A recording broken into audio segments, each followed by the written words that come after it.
ओम श्री परमात्मने नमः। श्रीमद्भागवत महापुराण सप्तम स्कंध अथ दशमोध्यायः। प्रहलाद जी के राज्य अभिषेक और त्रिपुर दहन की कथा। नारद जी कहते हैं, भक्ति योगस्य तत्सर्व मंतराय तयार्भक मन्यमानो ऋषिकेशं स्वयमान उवाचः।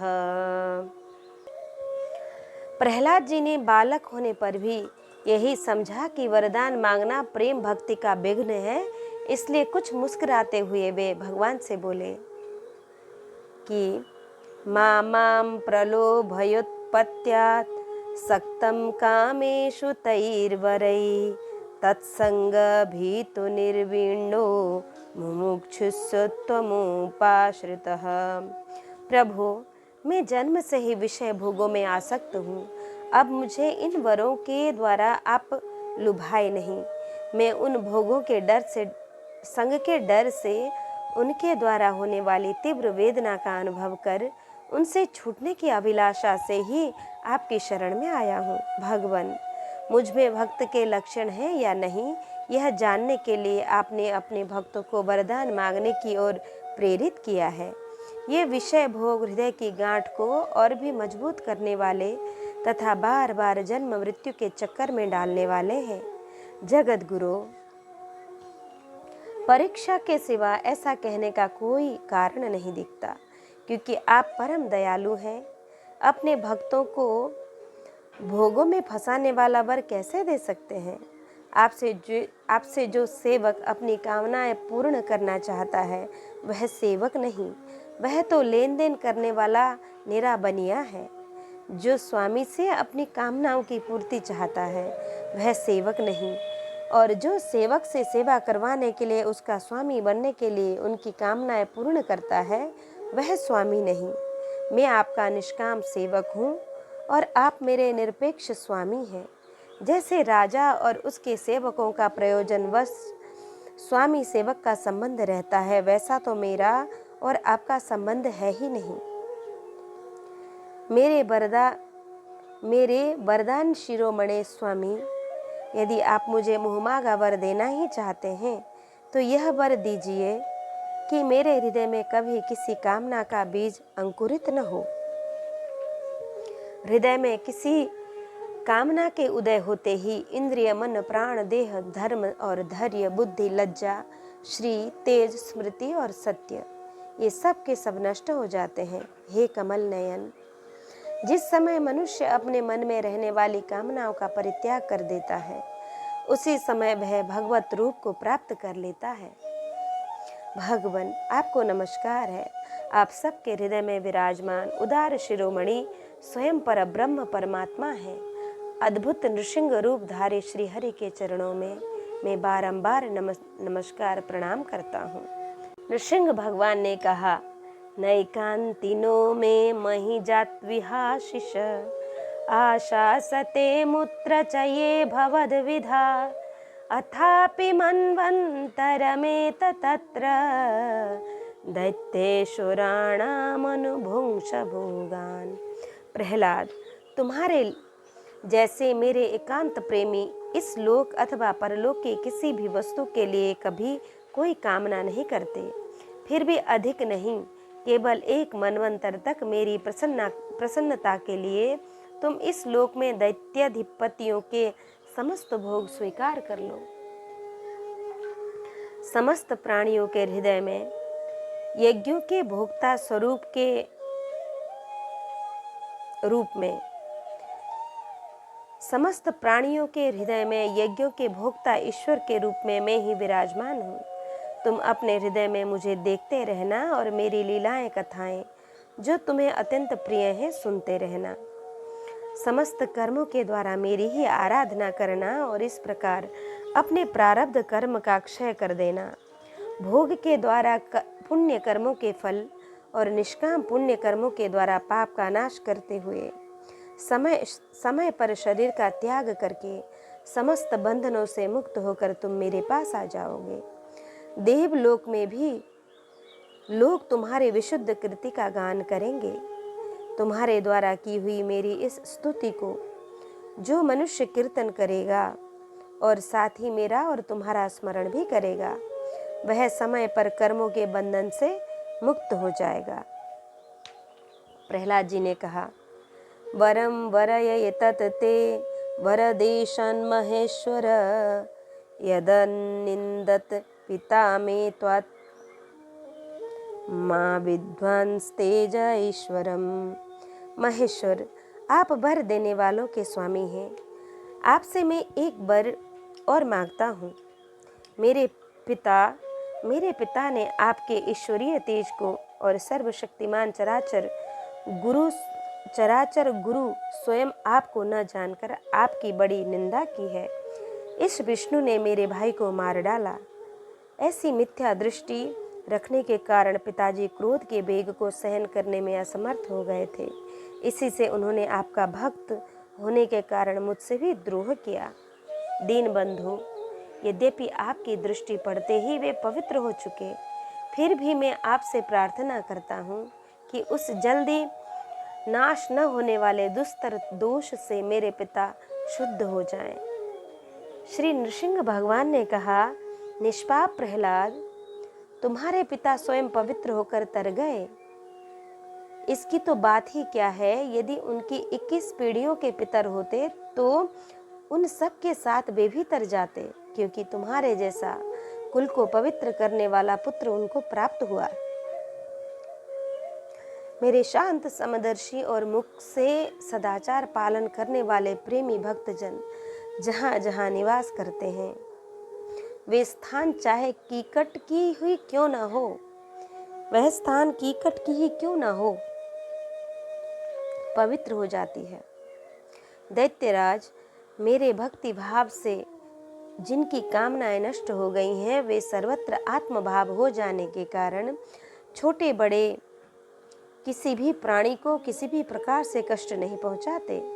संसार में जो लोग तुम्हारे अनुयायी होंगे, वे भी मेरे भक्त हो जाएंगे। बेटा, तुम मेरे सभी भक्तों के आदर्श हो। यद्यपि मेरे अंगों का स्पर्श होने से तुम्हारे पिता पूर्ण रूप से पवित्र हो गए हैं, तथापि तुम उनकी अंत्येष्टि क्रिया करो। तुम्हारे जैसी संतान के कारण उन्हें उत्तम लोकों की प्राप्ति होगी। वत्स, तुम अपने पिता के पद पर स्थित हो जाओ और वेदवादी मुनियों की आज्ञा के अनुसार मुझ में अपना मन लगाकर और मेरी शरण में रहकर मेरी सेवा के लिए ही अपने सारे कार्य करो। नारद जी कहते हैं, युधिष्ठिर, भगवान की आज्ञा के अनुसार प्रहलाद जी ने अपने पिता की अंत्येष्टि क्रिया की। इसके बाद श्रेष्ठ ब्राह्मणों ने उनका राज्याभिषेक किया। इसी समय देवता, ऋषि आदि के साथ ब्रह्मा जी ने नृसिंह भगवान को प्रसन्न वदन देखकर पवित्र वचनों के द्वारा उनकी स्तुति की और उनसे यह बात कही। ब्रह्मा जी ने कहा, देवताओं के आराध्य देव, आप सर्व अंतर्यामी, जीवों के जीवन दाता और मेरे भी पिता हैं। यह पापी दैत्य लोगों को बहुत ही सता रहा था। यह बड़े सौभाग्य की बात है कि आपने इसे मार डाला। मैंने इसे वर दे दिया था, मेरी सृष्टि का कोई भी प्राणी तुम्हारा वध न कर सकेगा। इससे यह मतवाला हो गया था।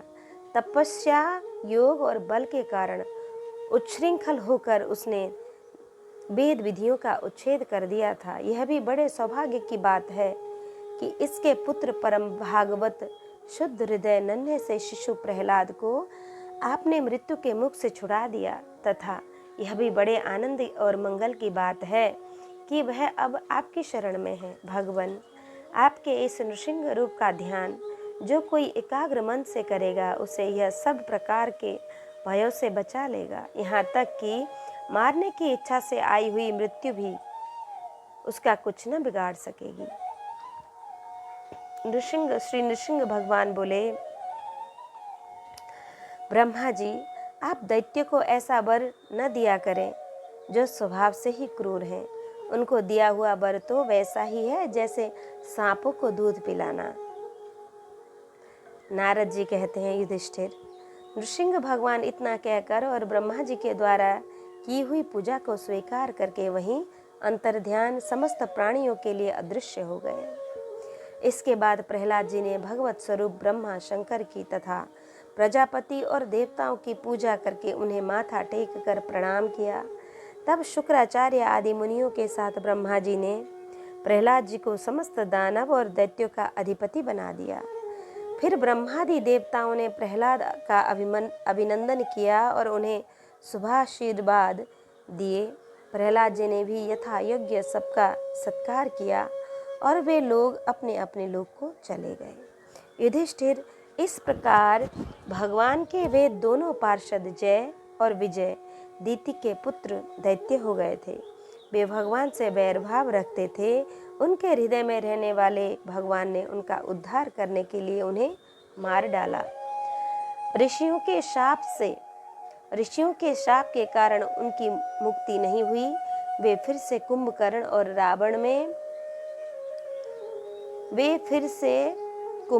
और रावण के रूप में राक्षस हुए। उस समय भगवान श्री राम के पराक्रम से उनका अंत हुआ। युद्ध में भगवान राम के बाणों से उनका कलेजा फट गया। वहीं पड़े पड़े पूर्व जन्म की भांति भगवान का स्मरण करते उन्होंने अपने शरीर छोड़े। वे ही अब इस युग में शिशुपाल और दंतवक्त्र के रूप में पैदा हुए थे। भगवान के प्रति वैर भाव होने के कारण तुम्हारे सामने ही वे उनमें समा गए। युधिष्ठिर, श्री कृष्ण से शत्रुता रखने वाले सभी राजा अंत समय में श्री कृष्ण के स्मरण से तद्रुप होकर अपने पूर्वकृत पापों से सदा के लिए मुक्त हो गए। जैसे भृंगी के द्वारा पकड़ा हुआ कीड़ा भय से ही उसका स्वरूप प्राप्त कर लेता है, जिस प्रकार भगवान के प्यारे भक्त अपनी भेदभाव रहित अनन्य भक्ति के द्वारा भगवत स्वरूप को प्राप्त कर लेते हैं, वैसे ही शिशुपाल आदि नरपति भी भगवान के बैर भाव जनित अनन्य चिंतन से भगवान के सारूप्य को प्राप्त हो जाते हैं। युधिष्ठिर, तुमने मुझसे पूछा था कि भगवान से द्वेष करने वाले शिशुपाल आदि को उनके सारूप्य की प्राप्ति कैसे हुई। उसका उत्तर मैंने तुम्हें दे दिया। ब्राह्मण देव परमात्मा श्री कृष्ण यह परम पवित्र अवतार चरित्र है। भगवान कृष्ण का यह परम पवित्र अवतार चरित्र है। इसमें हिरण्याक्ष और हिरण्यकश्यप इन दोनों दैत्यों के वध का वर्णन है। इस प्रसंग में भगवान के परम भक्त प्रहलाद का चरित्र भक्ति, ज्ञान, वैराग्य एवं संसार की सृष्टि, स्थिति और प्रलय के स्वामी श्री हरि के यथार्थ स्वरूप तथा उनके दिव्य गुण एवं लीलाओं का वर्णन है। इस आख्यान में देवता और दैत्यों के पदों में काल क्रम से जो महान परिवर्तन होता है उसका भी निरूपण किया गया है। जिसके द्वारा भगवान की प्राप्ति होती है उस भागवत धर्म का भी वर्णन है। अध्यात्म के संबंध में सभी जानने योग्य बातें इसमें हैं। भगवान के पराक्रम से पूर्ण इस पवित्र आख्यान को जो कोई पुरुष श्रद्धा से कीर्तन करता हुआ सुनता है वह कर्म बंधन से मुक्त हो जाता है। जो मनुष्य परम पुरुष परमात्मा की यह नृसिंह लीला सेनापतियों सहित हिरण्यकश्यप का वध और संत शिरोमणि प्रहलाद जी का पावन प्रभाव एकाग्र मन से पढ़ता और सुनता है, वह भगवान के अभय पद वैकुंठ को ही प्राप्त होता है। युधिष्ठिर, इस मनुष्य लोक में तुम लोगों के भाग्य अत्यंत प्रशंसनीय है, क्योंकि तुम्हारे घर में साक्षात परब्रह्म परमात्मा मनुष्य का रूप धारण करके गुप्त रूप से निवास करते हैं। इसी से सारे संसार को पवित्र कर देने वाले ऋषि मुनि बार बार उनका दर्शन करने के लिए चारों ओर से तुम्हारे पास आया करते हैं। बड़े बड़े महापुरुष निरंतर जिनको ढूंढते रहते हैं, जो माया के लेश से रहित परम शांत परमानंद का अनुभव करते हैं, परमानंद स्वरूप परब्रह्म परमात्मा है, वे ही तुम्हारे प्रिय हितैषी ममेरे भाई पूज्य आज्ञाकारी गुरु और स्वयं आत्म श्री कृष्ण है। शंकर ब्रह्मा आदि भी अपनी सारी बुद्धि लगाकर वे यह हैं इस रूप में उनका वर्णन नहीं कर सके। फिर हम तो कर ही कैसे सकते हैं। हम तो मौन, भक्ति और संयम के द्वारा ही उनकी पूजा करते हैं। कृपया हमारी यह पूजा स्वीकार करके भक्त वत्सल भगवान हम पर प्रसन्न हो। युधिष्ठिर, यही एकमात्र आराध्य देव है। प्राचीन काल में बहुत बड़े मायावी मयासुर ने जब रुद्रदेव की कमनीय कीर्ति में कलंक लगाना चाहा था, तब इन्हीं भगवान श्री कृष्ण ने फिर से उनके यश की रक्षा और विस्तार किया था। राजा युधिष्ठिर ने पूछा, नारद जी, मैं दानव किस कार्य में जगदीश्वर रुद्रदेव का यश नष्ट करना चाहता था और भगवान श्री कृष्ण ने किस प्रकार उसके यश की रक्षा की, आप कृपा करके बतलाइए। तब नारद जी ने कहा, एक बार इन्हीं भगवान श्री कृष्ण से शक्ति प्राप्त करके देवताओं ने युद्ध में असुरों को जीत लिया था। उस समय सबके सब असुर मायावियों के परम गुरु मय दानव की शरण में गए। शक्तिशाली मयासुर ने सोने, चांदी और लोहे के 3 विमान बना दिए। वे विमान क्या थे? 3 पुर ही थे। वे इतने विलक्षण थे कि उनका आना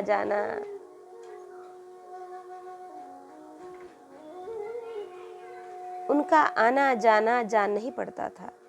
कब आते थे, कब जाते थे, यह मालूम नहीं पड़ता था। उनमें अपरिमित सामग्रियां भरी हुई थी।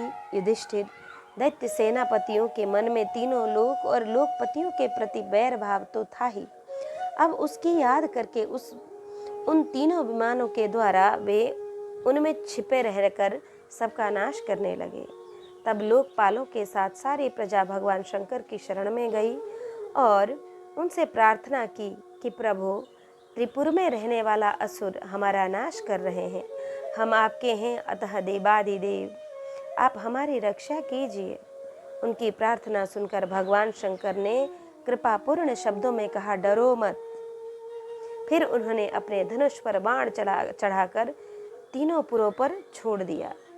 उनके उस बाण से सूर्यमंडल से निकलने वाली किरणों के समान अन्य बहुत से बाण निकले। उनमें से मानो आग की लपटें निकल रही थीं। उनके कारण उन पुरों का दिखना बंद हो गया था। उनके स्पर्श से सभी विमानवासी निष्प्राण होकर गिर पड़े। महामायावी मैं बहुत से उपाय जानता था। वह उन दैत्यों को उठा लाया और अपने बनाए हुए अमृत के कुएं में डाल दिया। उस सिद्ध अमृत रस का स्पर्श होते ही असुरों का शरीर अत्यंत तेजस्वी और वज्र के समान सुदृढ़ हो गया। वे बादलों को विदीर्ण करने वाली बिजली की आग की तरह उठ खड़े हुए। इन्हीं भगवान श्री कृष्ण ने जब देखा कि महादेव जी तो अपना संकल्प पूरा न होने के कारण उदास हो गए, तब उन असुरों पर विजय प्राप्त करने के लिए उन्होंने एक युक्ति की। यही भगवान विष्णु उस समय गौ बन गए और ब्रह्मा जी बछड़ा बने। दोनों ही मध्याह्न के समय उन तीनों पुरों में गए और उस सिद्ध रस के कुएं का सारा अमृत पी गए। यद्यपि उसके रक्षक दैत्य इन दोनों को देख रहे थे, फिर भी भगवान की माया से वे इतने मोहित हो गए कि उन्हें रोक न सके। जब उपाय जानने वालों में श्रेष्ठ मयासुर को यह बात मालूम हुई, तब भगवान की इस लीला का स्मरण करके उसे कोई शोक न हुआ। शोक करने वाले अमृत रक्षकों से उसने कहा, भाई देवता, असुर, मनुष्य अथवा और कोई भी प्राणी अपने पराये अथवा दोनों के लिए प्रारब्ध का विधान है, उससे नहीं मिटा सकता। जो होना था हो गया, शोक करके क्या करना है। इसके बाद भगवान श्री कृष्ण ने अपनी शक्तियों के द्वारा भगवान शंकर के युद्ध की सामग्रियां तैयार की। उन्होंने धर्म से रथ, ज्ञान से सारथी, वैराग्य से ध्वजा और ऐश्वर्य से घोड़े, तपस्या से धनुष, विद्या से कवच, क्रिया से बाण और अपनी अनन्य शक्तियों से अन्य वस्तुओं का निर्माण किया। इन सामग्रियों से सज धज कर भगवान शंकर रथ पर सवार हुए एवं धनुष बाण धारण किया। भगवान शंकर ने अभिजित मुहूर्त में धनुष पर बाण चढ़ाया और उन तीनों दुर्भेद्य विमानों को भस्म कर दिया। युधिष्ठिर, उसी समय स्वर्ग में दुंदुभियां बजने लगी, सैकड़ों विमानों की भीड़ लग गई। देवता, ऋषि, पितर और सिद्धेश्वर आनंद से जय जयकार करते हुए पुष्पों की वर्षा करने लगे। अप्सराएं नाचने और गाने लगीं। युधिष्ठिर, इस प्रकार उन तीनों पुरों को जलाकर भगवान शंकर ने पुरारी की पदवी प्राप्त की और ब्रह्मादिकों की स्तुति सुनते हुए अपने धाम को चले गए। आत्मस्वरूप जगत गुरु भगवान श्री कृष्ण इस प्रकार अपनी माया से जो मनुष्य की सी लीलाएं करते हैं, ऋषि लोग उन्हीं अनेकों लोक पावन लीलाओं का गान किया करते हैं। बताओ, अब मैं तुम्हें क्या सुनाऊं। इति श्रीमद्भागवते महापुराणे परमहंस्यां संहितायां सप्तमस्कन्धे युधिष्ठिर नारद संवादे त्रिपुरविजयो नाम दशमोऽध्यायः। अथैकादशोऽध्यायः। मानव धर्म, वर्ण धर्म और स्त्री धर्म का निरूपण। श्री सुखदेव जी महाराज कहते हैं, श्रुते हितं साधु सभाजितं महत्तमाग्रण्य उरुक्रमात्मनः युधिष्ठिरो दैत्यपतिर्मुदायुतः प्रपच्य भूयस्तनयं स्वयं भुवः। भगवान प्रहलाद जी के साधु समाज में सम्मानित पवित्र चरित्र सुनकर संत शिरोमणि युधिष्ठिर को बड़ा आनंद हुआ। उन्होंने नारद जी से और भी पूछा। युधिष्ठिर ने कहा, भगवान, अब मैं वर्ण और आश्रमों के सदाचारों के साथ मनुष्य के सनातन धर्म का श्रवण करना चाहता हूँ, क्योंकि धर्म से ही मनुष्य को ज्ञान, भगवत प्रेम और साक्षात परम पुरुष भगवान की प्राप्ति होती है। आप स्वयं प्रजापति ब्रह्मा जी के पुत्र हैं और नारद जी,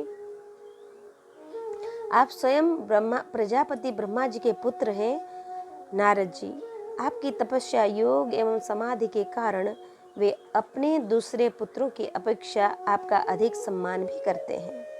आपके समान नारायण परम दयालु, सदाचारी और शांत ब्राह्मण धर्म के गुप्त से गुप्त रहस्य को जैसे यथार्थ रूप से जानते हैं, दूसरे लोग वैसा नहीं जानते। तब नारद जी ने कहा, नत्वा भगवते जाय लोकानां धर्म हेतवे वक्षे सनातनं धर्मं नारायणमुखाच्छ्रुतम्। युधिष्ठिर, अजन्मा भगवान ही समस्त धर्मों के मूल कारण है। वही प्रभु चराचर जगत के कल्याण के लिए धर्म और दक्ष पुत्री मूर्ति के द्वारा अपने अंश से अवतीर्ण होकर बद्रिकाश्रम में तपस्या कर रहे हैं। उन भगवान नारायण को नमस्कार करके उन्हीं के मुख से सुने हुए सनातन धर्म का मैं वर्णन करता हूँ। युधिष्ठिर, सर्व वेद स्वरूप भगवान श्री हरि, उनका तत्व जानने वाले महर्षियों की स्मृतियाँ और जिससे आत्मग्लानि न होकर आत्म प्रसाद की उपलब्धि हो, वह कर्म धर्म के मूल है। युधिष्ठिर, धर्म के ये 30 लक्षण शास्त्रों में कहे गए हैं। सत्य, दया, तपस्या, शौच, तितिक्षा, उचित अनुचित का विचार, मन का संशय, इंद्रियों का संयम, अहिंसा, ब्रह्मचर्य, त्याग, स्वाध्याय, सरलता, संतोष, समदर्शी, महात्माओं की सेवा, धीरे धीरे सांसारिक भोगों की चेष्टा से निवृत्ति। भगवान के अभिमान पूर्ण प्रयत्नों का फल उल्टा ही होता है, ऐसा विचार, मौन, आत्मचिंतन, प्राणियों को अन्न आदि का यथायोग्य विभाजन, उनमें और विशेष करके मनुष्य में अपने आत्मा तथा इष्ट देव का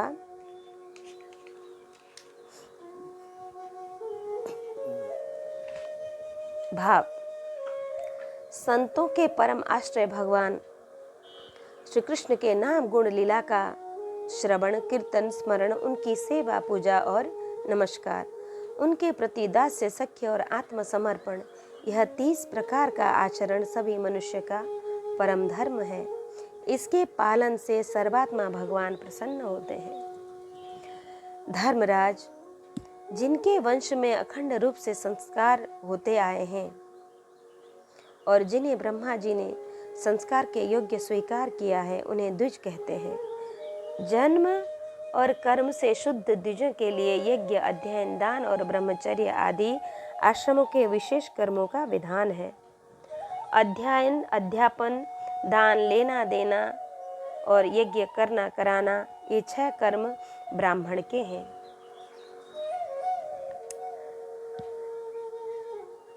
प्रजा की रक्षा करने वाले क्षत्रिय का जीवन निर्वाह ब्राह्मण के सिवा और सबसे यथायोग्य कर तथा दंड, जुर्मान आदि के द्वारा होता है।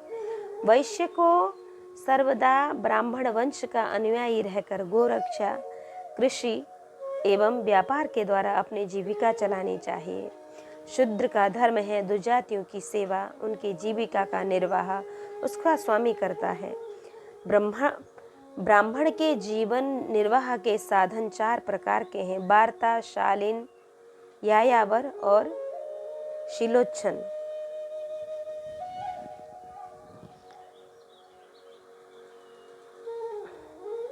इनमें से पीछे पीछे की वृत्तियां अपेक्षाकृत श्रेष्ठ हैं।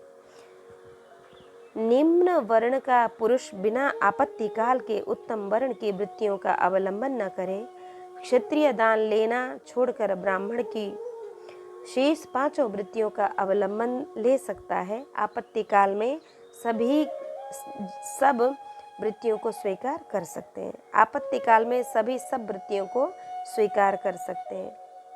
यज्ञाध्यायन की ध्यानादि कराकर धन लेना। 1 यज्ञाध्यानादि कराकर धन लेना। वार्ता, बिन मांगे जो कुछ मिल जाए उसी में निर्वाह करना। शालीन। यायावर, नित्य प्रति धान्यादि मांग लाना।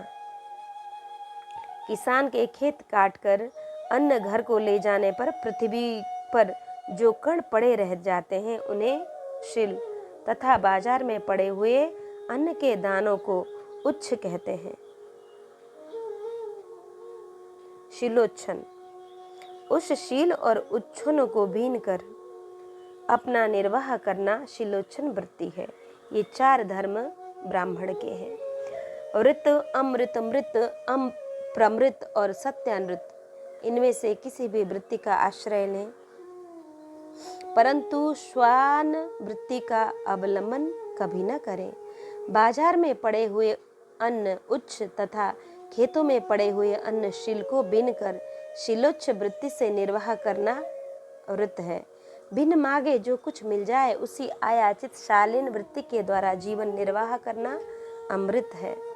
नित्य मांग कर लाना अर्थात यायावर वृत्ति के द्वारा जीवन यापन करना मृत है। कृषि आदि के द्वारा वार्ता वृत्ति से जीवन निर्वाह करना प्रमृत है। वाणिज्य सत्यानृत है और निम्न वर्ण की सेवा करना स्वान वृत्ति है। ब्राह्मण और क्षत्रिय को इस अंतिम निंदित वृत्ति का कभी आश्रय नहीं लेना चाहिए, क्योंकि ब्राह्मण सर्ववेदमय और क्षत्रिय राजा सर्ववेदमय है। शम, दम, तप, शौच, संतोष, क्षमा, सरलता, ज्ञान, दया, भगवत परायणता और सत्य, ये ब्राह्मण के लक्षण हैं। शम, दम, तप, शौच, संतोष, क्षमा, सरलता, ज्ञान, दया, ये ब्राह्मण के लक्षण हैं। युद्ध में उत्साह, वीरता, धीरता, तेजस्विता, त्याग, मनोजय, क्षमा, ब्राह्मणों के प्रति भक्ति, अनुग्रह और प्रजा की रक्षा करना, ये क्षत्रियों के गुण हैं। देवता, गुरु और भगवान के प्रति भक्ति, अर्थ, धर्म और काम, इन तीनों पुरुषार्थों की रक्षा करना, आस्तिकता, उद्योगशीलता और व्यवहारिक निपुणता, ये वैश्य के लक्षण हैं। उच्च वर्णों के सामने विनम्र रहना, पवित्रता, स्वामी की निष्कपट सेवा, वैदिक मंत्रों के रहित यज्ञ, चोरी न करना, सत्य तथा गौ ब्राह्मणों की रक्षा करना, ये शूद्र के लक्षण हैं। पति की सेवा करना, उनके अनुकूल रहना, पति के संबंधियों को प्रसन्न रखना और सर्वदा पति के नियमों की रक्षा करना, ये पति को ये पति को ही ईश्वर मानने वाली पतिव्रता पत्नियों के स्त्रियों के धर्म है। साध्वी स्त्री को चाहिए कि झाड़ने, बुहारने, लीपने तथा चौक पुराने आदि से घर को और मनोहर वस्त्र भूषण से अपने शरीर को अलंकृत रखे, सामग्रियों को साफ सुथरी रखे, अपने पतिदेव की छोटी बड़ी इच्छाओं को समय के अनुसार पूर्ण करे, विनय, इंद्रिय संयम, सत्य एवं प्रिय वचनों से प्रेम पूर्वक पतिदेव की सेवा करे। जो कुछ मिल जाए उसी में संतुष्ट रहे, किसी भी वस्तु के लिए ललचावे नहीं, कभी कार्यों में चतुरता एवं धर्मज्ञ हो, सभी कार्यों में चतुरता और धर्मज्ञ हो, धर्म जानती हो, सत्य और प्रिय बोले, अपने कर्तव्यों में सावधान रहे, पवित्रता और प्रेम से परिपूर्ण रहकर यदि पति पतित न हो तो उसका सहवास करे, जो लक्ष्मी जी के समान पति परायण होकर अपने पति की उसे साक्षात भगवान का स्वरूप समझकर सेवा करती है, उसके पतिदेव वैकुंठ में भगवत सारूप्य को प्राप्त होते हैं और वह लक्ष्मी जी के समान उनके साथ आनंदित होती है। युधिष्ठिर, जो चोरी तथा अन्यान्य पाप कर्म नहीं करते, उन अंत्यज तथा चांडाल आदि अंत्यवसायी वर्ण संकर जातियों के वृत्तियां वे ही हैं जो कुल परंपरा से उनके यहाँ चली आई हैं। वेददर्शी ऋषि और मुनियों ने युग युग में प्राय मनुष्य के स्वभाव के अनुसार धर्म की व्यवस्था की है।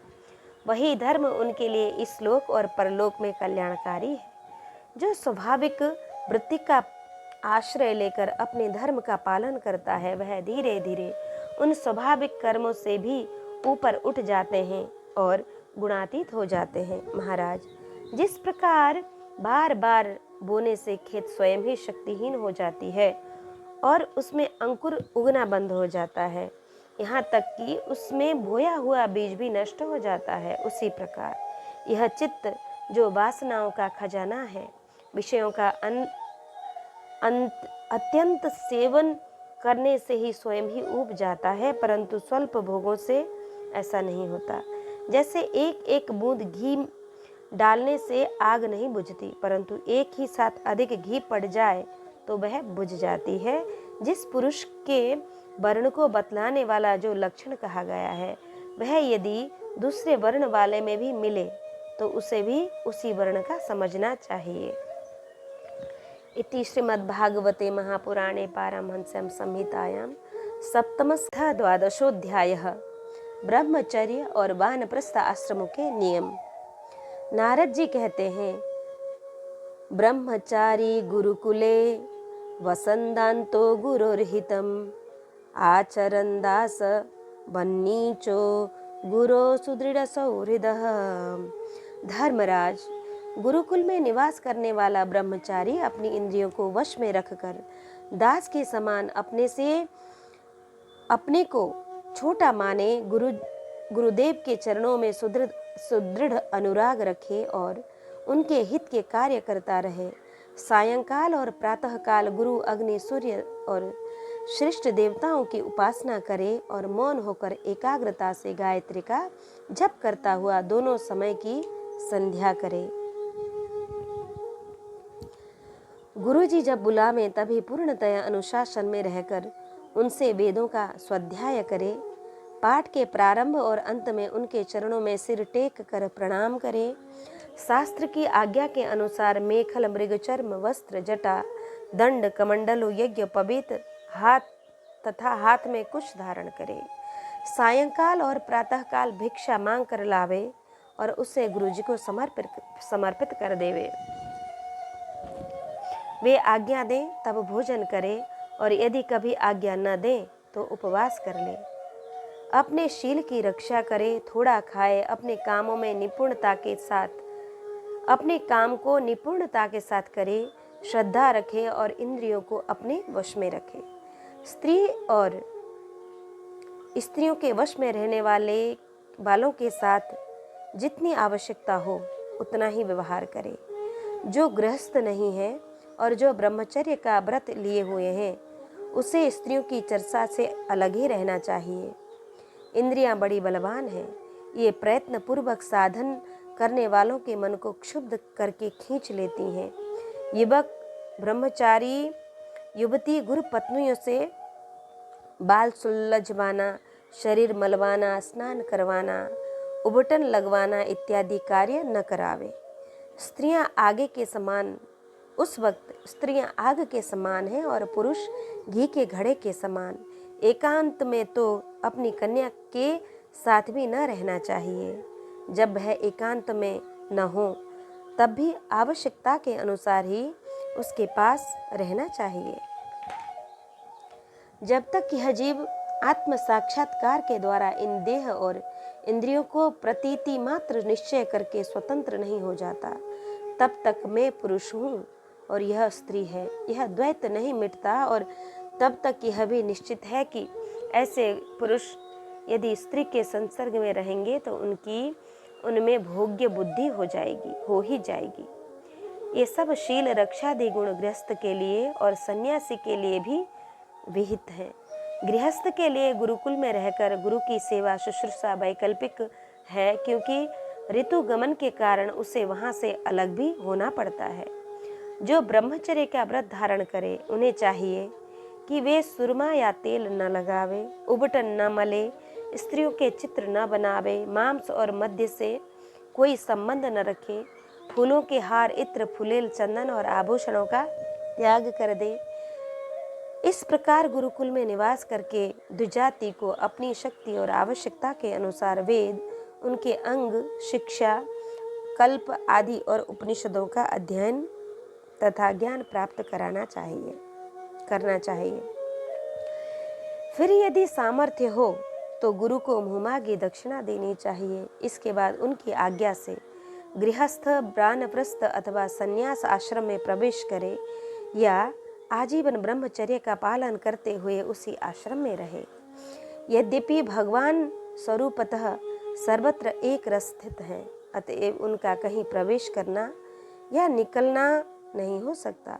फिर भी अग्नि, गुरु, आत्मा और समस्त प्राणियों में अपने आश्रित जीवों के साथ वे विशेष रूप से विराजमान हैं, इसलिए उन पर सदा दृष्टि जमी रहनी चाहिए। इस प्रकार आचरण करने वाला ब्रह्मचारी, वानप्रस्थ, सन्यासी अथवा गृहस्थ विज्ञान संपन्न होकर परम ब्रह्म तत्व का अनुभव प्राप्त कर लेता है। अब मैं ऋषियों के मतानुसार वानप्रस्थ आश्रम के नियम बतलाता हूँ। इनका आचरण करने से वानप्रस्थ आश्रम को अनायास ही ऋषियों के लोक महरलोक की प्राप्ति हो जाती है। वानप्रस्थ आश्रमी को जोती हुई भूमि में उत्पन्न होने वाले चावल, गेहूं आदि अन्न नहीं खाने चाहिए। बिना जोते पैदा हुआ अन्न भी यदि समय में पका हो, असमय में पका हो तो उसे भी न खाना चाहिए। आग से पकाया हुआ या कच्चा अन्न भी न खाए। केवल सूर्य के ताप से पके हुए कंद, मूल, फल आदि का ही सेवन करें। जंगल में अपने आप पैदा हुए धान्यों से नित्य नैमित्तिक चरु और पुरोडाशन का हवन करे। जब नए नए अन्न, फल, मूल आदि मिलने लगे तब पहले के इकट्ठे किए हुए अन्न का परित्याग कर दे। अग्निहोत्र के अग्नि की रक्षा के लिए ही घर, पर्णकुटी अथवा पहाड़ की गुफा का आश्रय ले। स्वयं शीत, वायु, अग्नि, वर्षा और घाम का सहन करे। सिर पर जटाजूट धारण करे और केश, रोम, नख एवं दाढ़ी मूछ न कटवाए तथा मैल को भी शरीर से अलग न करे। कमंडलू, चर्म, मृग चर्म, दंड, वल्कल वस्त्र और अग्निहोत्र की सामग्रियों को अपने पास रखे। विचारवान पुरुष को चाहिए कि 12, 8, 4, 2 या 1 वर्ष तक वानप्रस्थ आश्रम के नियमों का पालन करे। ध्यान रहे कि कहीं अधिक तपस्या का क्लेश सहन करने से बुद्धि न बिगड़ जाए। वानप्रस्थी पुरुष जब रोग अथवा बुढ़ापे के कारण अपने कर्म पूरे न कर सके और वेदांत विचार करने में भी सामर्थ्य न रहे, तब उसे अनशन आदि व्रत करने चाहिए। अनशन के पूर्व ही वह अपने आहवनीय आदि अग्नियों को अपनी आत्मा में लीन कर ले। मैंपन और मेरेपन का त्याग करके शरीर को उसके कारणभूत तत्वों में यथायोग्य भली भांति लीन करे। जितेंद्रिय पुरुष अपने शरीर के छिद्रकाशों को आकाश में, प्राणों को वायु में, गर्मी को अग्नि में, रक्त कफ पीप आदि जलीय तत्वों को जल में और हड्डी आदि ठोस वस्तुओं को पृथ्वी में लीन करे। इस प्रकार वाणी और उसके कर्म भाषण को उसके अधिष्ठात्र देवता अग्नि में, हाथ और उनके द्वारा होने वाले कला कौशल को इंद्र में, चरण और उसकी गति को काल स्वरूप विष्णु में, रति और उपस्थ को प्रजापतियों में एवं पायु और मलोत्सर्ग को उनके आश्रय के अनुसार मृत्यु में लीन करे। श्रोत्र और उनके द्वारा सुने जाने वाले शब्द को दिशाओं में, स्पर्श और त्वचा को वायु में, नेत्र सहित रूप को ज्योति में, मधुर आदि रस के सहित। यहाँ मूल में प्रचेता पद है जिसका अर्थ वरुण के सहित होता है। वरुण रसेंद्रिय के अधिष्ठाता है। श्रीधर स्वामी ने भी इसी मत को स्वीकार किया है, परंतु इस प्रसंग में सर्वत्र इंद्रिय और उनके विषय का अधिष्ठात्री देव में लय करना बताया गया है। फिर रसेंद्रिय के लिए ही नया क्रम युक्त नहीं जचता, इसलिए यह विश्वनाथ चक्रवर्ती के मतानुसार प्रचेतस पद का प्रकृष्टम चेतो यत्र स प्रचेतो मधुरादिरसस्तेन, जिसकी ओर चित्त अधिक आकृष्ट हो वह मधुरादि रस प्रचेतस है। इस विग्रह के अनुसार प्रस्तुत अर्थ किया गया है और यही युक्त मालूम होता है। रसेंद्रिय को जल में और युधिष्ठिर घ्राणेन्द्रिय एवं उनके द्वारा सूंघे जाने वाले गंध को पृथ्वी में लीन करे। मनोरथ के साथ मन को चंद्रमा में समझ में आने वाले पदार्थों के सहित बुद्धि को ब्रह्मा में तथा अहमता और ममता रूप क्रिया करने वाले अहंकार को उसके कर्मों के साथ रुद्र में लीन करे। इसी प्रकार चेतना सहित चित्त को क्षेत्रज्ञ जीव में और गुण के कारण विकारी से प्रतीत होने वाले जीव को पर ब्रह्म में लीन कर दे। साथ ही पृथ्वी का जल में, जल का अग्नि में, अग्नि का वायु में, वायु का आकाश में, आकाश का अहंकार में और अहंकार का महतत्व में, महतत्व का अव्यक्त में और अव्यक्त का अविनाशी परमात्मा में लय कर दे। इस प्रकार अविनाशी परमात्मा के रूप में अवशिष्ट जो चिद वस्तु है वह आत्मा है, वह मैं हूँ, यह जानकर अद्वितीय भाव में स्थित हो जाए। जैसे अपने आश्रय काष्ठादि के भस्म हो जाने पर अग्नि शांत होकर अपने स्वरूप में स्थित हो जाता है, वैसे ही वह भी उपरत हो जाए। इति श्रीमद्भागवते महापुराणे पारमहंस्यां संहितायां सप्तमस्कन्धे युधिष्ठिर नारद संवादे सदाचार निर्णयो नाम 12 कृष्णाय वासुदेवाय हरये परमात्मने प्रणतक्लेशनाशाय गोविन्दाय नमो नमः।